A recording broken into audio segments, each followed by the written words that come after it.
भारत बंद आज किसानों के जरिए बुलाया गया है 13वां दिन जब अन्नदाता सड़कों पर हैं। इसी बीच हमने देखा योगेंद्र यादव लगातार किसानों के बीच में पहुंचते रहे, किसानों के हक की आवाज उठाते रहे। ऐश्वर्या जैन ने बात की है, सुनिए आप।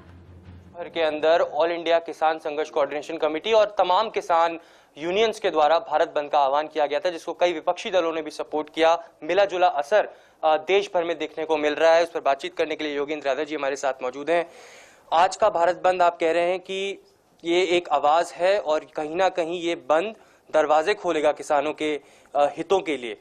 किस तरीके से इस पूरे भारत बंद को आप देख रहे हैं? ये एक ऐतिहासिक बंद है। ऐतिहासिक इसलिए कि आमतौर पे भारत बंद का कॉल 4 महीने के नोटिस पे दिया जाता है।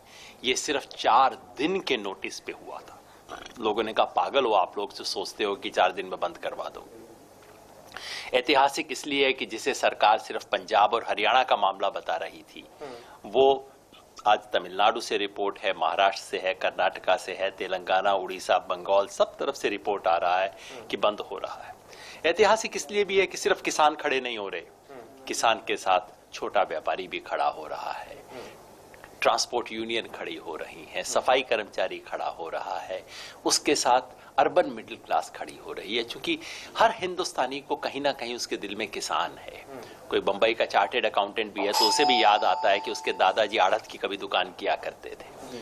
वो जो किसान है वो आज जागा है। इसे मैं किसान संगठनों की शक्ति नहीं समझता, इस देश में जो किसान के लिए स्नेह है उसकी शक्ति समझता हूं, और उससे बहुत बड़ी बात हुई है। उम्मीद है कि ये बंद बहुत कुछ खोलेगा।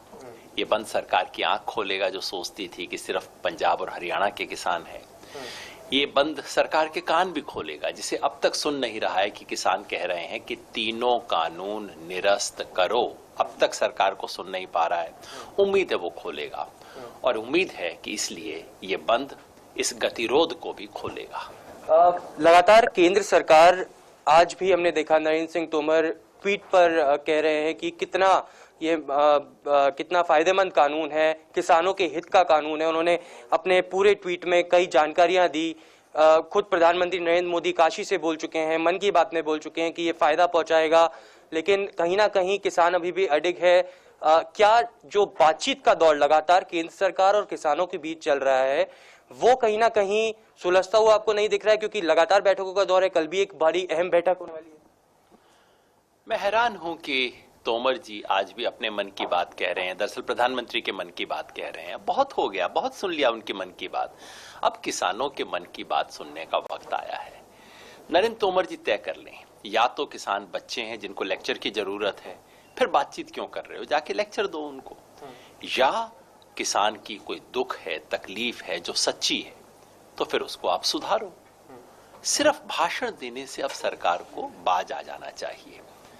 वार्ता तो चल रही है, लेकिन मुझे लगता है कि सबसे बड़ी वार्ता जिसकी जरूरत है वो है प्रधानमंत्री को कमरा बंद करके अपने साथ वार्ता करनी चाहिए कि क्या देश के करोड़ों किसानों की पीड़ा, दुख वो बड़ा है, या कि प्रधानमंत्री का अहंकार बड़ा है। बस इस वार्ता की आज जरूरत है। एक बार वो वार्ता हो जाए तो बाकी सब वार्ता तो दनादन 1-1 मिनट का काम है, वो पूरी हो जाए। केंद्र का ये भी कहना है कहीं ना कहीं कि जो विपक्षी दल है वो इस पूरे के पूरे कृषि कानून को किसानों के बीच में भ्रम फैलाकर, उनको इसकी हकीकत नहीं बताकर अपना एजेंडा बनाने की कोशिश करने में लगे हुए हैं।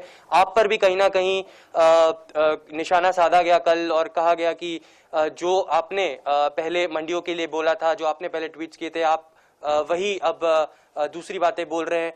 क्या कुछ लगता है, क्योंकि केंद्र सरकार लगातार विपक्ष को निशाना साध रही है और विपक्ष पूरे के पूरे एक साथ एकजुट होकर इस भारत बंद का भी और किसानों के साथ भी खड़े होकर इस पूरे आंदोलन का सपोर्ट कर रहे हैं? अगर केंद्र सरकार ये सोचती है और मानती है कि विपक्षी दल पूरे देश के किसानों को संगठित कर सकते हैं, तो इसका मतलब है सरकार मान रही है कि वो एक लेजिटिमेट सरकार नहीं बची है। सच ये है कि यह आंदोलन न तो विपक्षी दलों ने खड़ा किया, ना उन्होंने चलाया, न ही आज वो इस आंदोलन में कहीं भी है। भारत बंद में हमने खुल के हर भारतीय से अपील किया कि वो आए, इसका समर्थन करे। विपक्षी पार्टियों ने किया, हम उसके लिए शुक्रगुजार हैं। लेकिन हमने कहा अगर किसानों के बीच में आए तो अपना झंडा छोड़ के आइए, किसानों के पीछे खड़े हो जाइए। इस आंदोलन की यही बड़ी सफलता है कि करने में समर्थ हुआ है। मेरे बारे में पता नहीं क्यों इनको विशेष स्नेह है, बीजेपी वालों को पता नहीं क्या डर लगता है।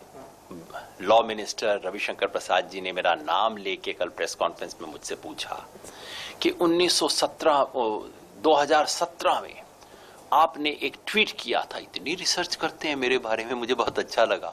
2017 में एक ट्वीट किया था जिसमें आपने कहा था कि केंद्र सरकार एपीएमसी में रिफॉर्म करे। आज जब हम कर रहे हैं तो क्यों विरोध कर रहे हैं? हुजूर, मैंने रिफॉर्म के बारे में कहा था, डिफॉर्म नहीं कहा था। मैंने कहा था सुधार कीजिए, बिगाड़ करने के लिए नहीं कहा था। मैंने नहीं कहा था कि प्राइवेट मंडी ले आइए। मैंने नहीं कहा था कि एपीएमसी को ही खत्म करने का आप तरीका बना लीजिए। एपीएमसी बेहतर हो, मजबूत हो, ज्यादा हो, उसकी मांग की थी। एपीएमसी को सत्यानाश करने की मांग नहीं की थी। पता नहीं क्यों इतना बौखलाए हुए हैं। मुझसे पूछते हैं तुम कब से किसान बन गए? मैंने इनसे कहा भैया खसरा खतौनी नंबर भेज दूं, गांव नंबर भेज दूं, 4 एकड़ है, ज्यादा तो नहीं है, हिसाब भेज दूं आपको उसका। पूछते हैं किसानों से आपका कब लेना देना हुआ? 2015 से जो कुछ किया है उसका पूरा सीवी बना के भेज दूं। इतना बौखला गई है ये सरकार। अब मेरे जैसे 4 एकड़ के आदमी के खिलाफ देश का जब कृषि मंत्री, देश का कानून मंत्री खड़ा हो जाए, जब गृह मंत्री अमित शाह खुद फोन करके बोले कि प्रतिनिधिमंडल में और कोई भी आ सकता है, योगेंद्र यादव को नहीं लाना है, मैं समझ नहीं पाता इतना क्यों डरे हुए हैं। योगेंद्र जी, आखिरी सवाल, 13वां दिन है आज। दिल्ली के सभी सीमाओं पर किसान लगातार डटे हुए हैं। जब भी बैठक होती है किसान अडिग रहता है, यस या नो। केंद्र सरकार बातचीत करना चाहती है। क्या कोई मिडिल ग्राउंड है इस पूरे आंदोलन के हल का? क्या कुछ अमेंडमेंट्स करके इस पूरी बातचीत को सुलझाया जा सकता है? क्या स्ट्रेटेजी आगे की रहने वाली है? कई चीजों में मिडिल ग्राउंड होता है, होना चाहिए, ढूंढना चाहिए, लेकिन कुछ चीजें हैं जहां मिडिल ग्राउंड ढूंढना फूहड़ता, मूर्खता और अश्लीलता होगी। प्रधानमंत्री क्या कह रहे हैं कि मैं किसान के लिए एक ऐतिहासिक सौगात लेके आया हूं, गिफ्ट लेके आया हूं। जो गिफ्ट लेने वाला है वो कह रहा है कि मुझे नहीं चाहिए। प्रधानमंत्री ने एक कोशिश कर ली कि चलिए मैं पैकेज का रंग बदल देता हूं, मैं तुम्हें बताता हूं कितनी अच्छी चीजें इसमें हैं। किसान ने सुन लिया और कहा कि मुझे नहीं चाहिए। अब जोर जबरदस्ती पे आ गया कि तेरे को गिफ्ट दे के रहेंगे। अरे अरे चलो ऐसा करो, आधी ले लो, बीच का रास्ता निकाल लेते हैं। अरे ये क्या जबरदस्ती है? आप मुझे गिफ्ट दे रहे हैं, मुझे नहीं चाहिए। और मैं कह रहा हूं कि भैया अगर गिफ्ट देनी है तो मुझे एमएसपी का कानूनी अधिकार दे दो, तो मुझे वो गिफ्ट दो ना जो मुझे चाहिए, जो मुझे ना मैंने मांगी, ना मुझे अच्छी लगती, ना मेरे से राय की गई, वो मेरे सर पे गिफ्ट थोपना और फिर कहना कि कोई बीच का रास्ता निकाल लो, ये किस तरह की फूहड़ता है? कल को अगर बैठक में कुछ समाधान नहीं निकलता है, मिडिल ग्राउंड नहीं निकलता है, या फिर जैसे अडिग हैं किसान की ये तीनों कृषि कानून और बिजली बिल वापस लेना नहीं, अगर सरकार मानती है कि नहीं लेंगे, कहां आंदोलन को आप देख रहे हैं? आंदोलन बढ़ रहा है, जन समर्थन बढ़ता जा रहा है। आंदोलन का के प्रति सहानुभूति जैसा आज स्पष्ट हो गया है पूरे देश में बढ़ती जा रही है। और अब जगह जगह से किसान आना भी, महाराष्ट्र से मोटरसाइकिल पे किसान आ रहे हैं। गुजरात के किसानों ने फैसला किया है कि 1000 किसान अपनी किसी तरह से गाड़ियां, छोटी गाड़ियां लेके आ रहे हैं। राजस्थान में पंचायत चुनाव आज पूरे खत्म हो गए हैं। कल से राजस्थान के किसान भी आने शुरू हो रहे हैं।